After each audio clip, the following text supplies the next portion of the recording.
Um, does the Malhama have to involve warheads or nuclear bombs? Because certain studies show that this planet cannot survive a nuclear world war because it will create tsunamis, earthquakes. Even in nuclear winter, the sun wouldn't come in. There will be a huge cloud Good above the question. earth. Yeah, good question. Good question. I understand the question. Yeah. First of all, we now turn to the hadiths of Sahih Bukhari, and then we'll come to the Quran, because the hadith is in harmony with the Quran. That the Prophet ﷺ prophesied, you know about the war in which 99 out of every 100 will be killed. I perhaps believe that I have done more work on this hadith than most other scholars of Islam have done. Okay? I have consistently explained this hadith for years and years and years and years, when everybody else is silent on it. A war in which 99% of combatants have been killed has never occurred so far in history. A war in which every town and every city is going to be destroyed fits into this hadith. It's harmonious with this hadith. And only a war in which weapons of mass destruction are used would kill 99% of all combatants. Nuclear weapons and thermonuclear weapons are weapons of mass destruction.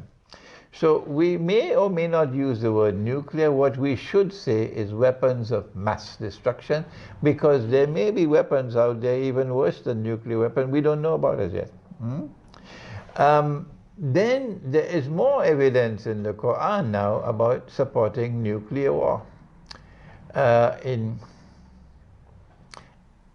one of the most intriguing surahs of the Quran on Akhir Zaman, it's not Surah Al-Kahf.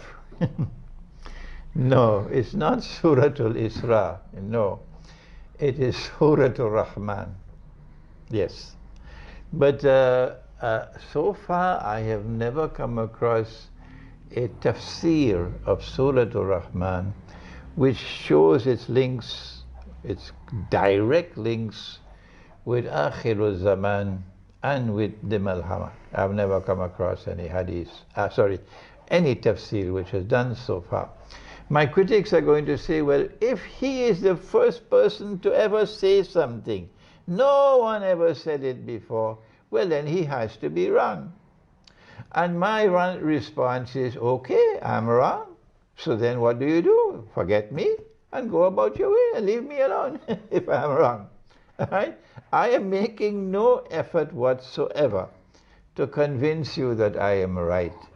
And I am warning the people, do not accept my views unless you are convinced that they are correct.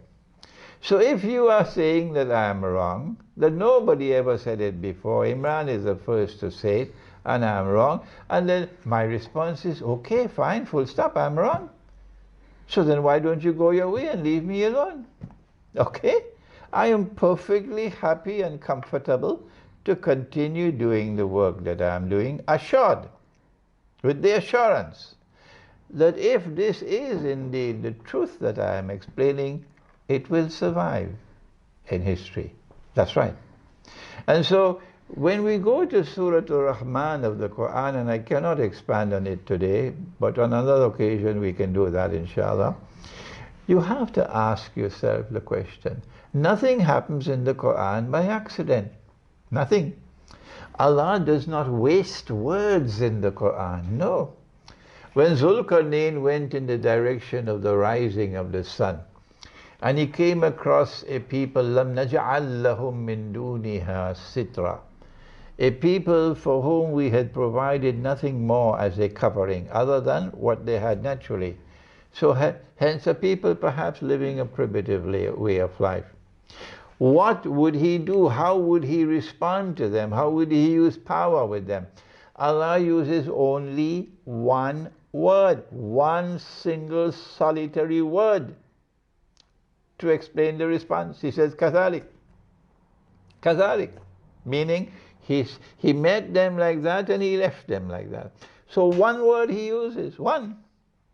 Should I repeat that for you? He uses only one solitary word. So then why in Surah Ar-Rahman does he repeat 31 times? فَبِأَيِّ آلَاءِ رَبِّكُمَا تُكَذِّبَانِ? Has anyone ever answered that question? Is it by accident that Allah has done this? Why this superfluity? Why this repetition? It cannot be by accident. Then give me the answer. Tell me what is the... And I'm speaking now to my critics who are relentless in attacking me and in closing the doors of the masjid to me. Shame on you. I'm asking you to answer me, not those who are coming to me humbly, with humility, with hunger in their hearts for knowledge, with thirst in their hearts for... I'll never speak to them like that, not at all. But to you, who shut the doors of the masjid to me, I'm asking you for the answer. Don't you have any shame? When will you give me the answer? Why has Allah repeated 31 times in Surah Ar-Rahman, فَبِأَيِّ آلَاءِ رَبِّكُمَا تُكَذِّبَانِ? I'm not going to give you the answer, no. No, I want you to tell me the answer. But if you go to Surah Ar-Rahman, you'll see the Malhama in Surah Ar-Rahman. And you'll see who the Malhama is going to be attacking, who are going to be destroyed in the Malhama. And you'll see the evidence in Surah Ar-Rahman that is most certainly harmonious with a nuclear war.